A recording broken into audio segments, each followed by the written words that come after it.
As a result of fresh investigations, it is alleged that the number of ghost pensioners has increased from 1,018 to over 2,845 pensioners that have received a colossal 169 billion shillings since 2009. As the investigations continue, several pensioners visited the ministry headquarters, with some alleging that they have not been paid for the last 3 years. They, however, declined to speak on camera for fear of reprisals.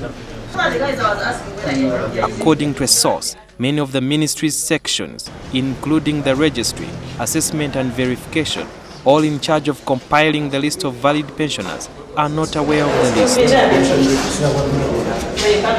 A source told NTV that all the transactions were made from Cairo International Bank through the Ministry of Finance that is supposed to verify the names sent to them from the Ministry of Public Service.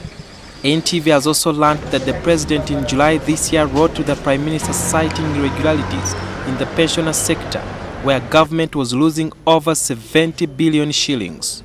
The President is then alleged to have directed that disciplinary action be taken, including dismissal and non-renewal of contracts for all accounting officers with suspected payrolls.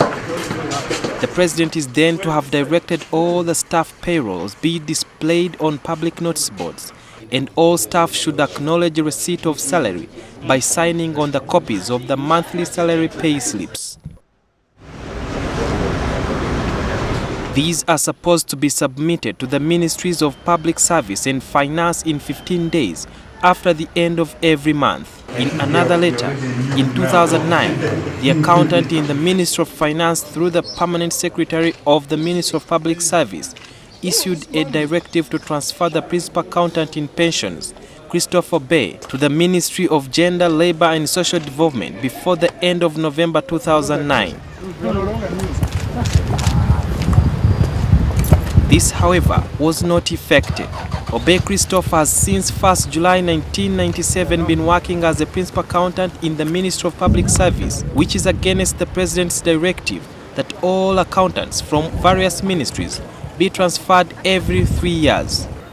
It is alleged that between July and September 2012 alone, 10 billion shillings was paid to ghost pensioners even when the investigations were going on. Now, critics are saying that unless government comes up with more stringent laws against corruption, it will take time for it to succinctly weed out this vice or even recover the lost resources. Sudhir Byaruhanga, NTV at Public Service.